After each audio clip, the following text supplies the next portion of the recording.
আমাদের গ্রামের প্রধান যানবাহনই হচ্ছে ভ্যান গাড়ি। তো ভ্যান গাড়িতে চড়ে আজকে আমরা এমন একটা জায়গায় যাব, জানি না এর আগে কেউ গিয়েছেন কিনা। তো শুনলে হয়তো অবাক হবেন, তবে দেখা যাক আমরা আজকে কোথায় যাই, কি করি, সব কিছুই আপনাদের সাথে শেয়ার করব। আসসালামু আলাইকুম। কাছে কিংবা দূরে যে যেখান থেকে দেখছেন, আশা করি ভালো আছে। আজকে আমরা সবাই মিলে ভ্যান গাড়িতে চড়ে যাচ্ছি রেস্টুরেন্টে।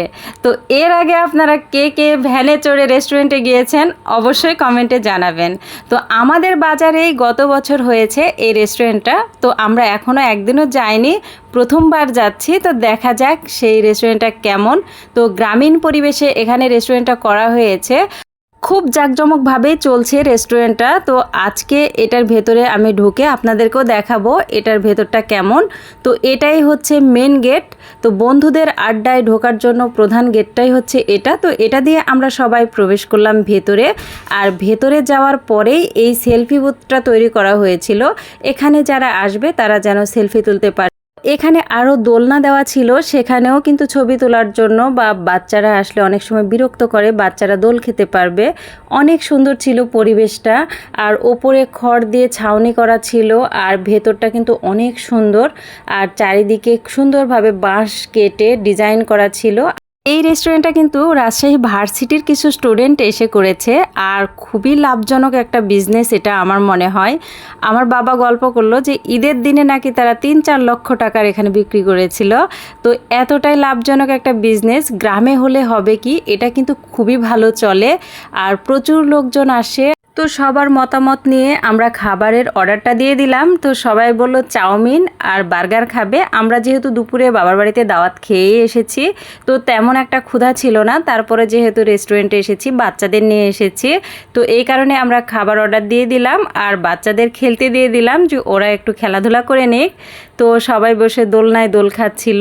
তো একসাথে যেহেতু অনেকগুলা বাচ্চা একসাথে দোল খেতে পারবে না, তো প্রথমে 3 জনকে উঠিয়ে দিয়েছিলাম, আর পরে আবারও 3 জনকে উঠিয়ে দিব। তো এদের 2 জনকে বলেছিলাম আমি ছবি উঠাচ্ছি, তো এই কারণেই ওরা পোজ দিয়ে যাচ্ছিল।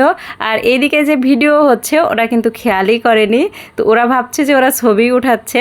তো এইভাবেই ওদের ভিডিও ক্লিপটা নিয়ে নিয়েছি। তো আমার মেয়ে আর আমার বোনের মেয়ে দুজনে মিলে খুব সুন্দরভাবে হাত দিয়ে সব কিছু দেখছিল। এবার এরাও উঠে গেল দোলনায় আর দোল খাচ্ছিল, খুব সুন্দরভাবে এনজয় করছিল বাচ্চারা। আর ওদেরকে নিয়ে আসার কারণই হচ্ছে এটা, ওরা যেন ভালোভাবে উপভোগ করতে পারে। আর ওরা যেহেতু বাইরে ঘুরতে পারে না তেমন একটা, তো এই কারণে ওদের কিছুক্ষণের জন্য একটু বাইরে নিয়ে আসা, যেন ওরা অনেক মজা করতে পারে, খেলাধুলা করতে পারে। আমাদের খাবারটা আস্তে আস্তে আমি আপনাদের দেখাবো। এটার ভেতরেও কিন্তু অনেক সুন্দর জায়গা আছে, আর সেই জায়গাটা কিন্তু আরও অসাধারণ দেখতে। তো এবার আমরা সিঁড়ি দিয়ে উপরে চলে যাব। আর এখানে যে কয়টা আম গাছ ছিল, বিশ্বাস করবেন না, এত পরিমাণে আম ধরেছিল, আমি নিজে দেখেই অবাক। ছোট্ট ছোট্ট গাছে এত সুন্দরভাবে আমগুলা ধরেছিল। এটার ভেতরেও কিন্তু বিশাল বড় জায়গা। তো এটার লাস্ট প্রান্ত দিয়েও কিন্তু সেমভাবে রুম করা ছিল, এই যে দেখা যাচ্ছে। তো ওই পাশ দিয়ে আলাদাভাবে ছোট ছোট রুম করা ছিল, 4-5 জন করে একসাথে বসতে পারবে। আর এই পাশে ছিল সিঙ্গেল কিছু রুম, যেটাতে 3-4 জন করে বসতে পারবে। আর দেখুন কত সুন্দরভাবে ডেকোরেশন করা ছিল। আর প্রত্যেকটা গাছে প্রচুর পরিমাণে আম ধরেছে। এবার জানি না আমগুলা কে খাবে, আর এত সুন্দর লাগছিল দেখতে। আর এখানেও একটা দোলনা দেওয়া ছিল, আর আমার বেবিটা এসে এখানে খুব সুন্দরভাবে দোল খাচ্ছিল।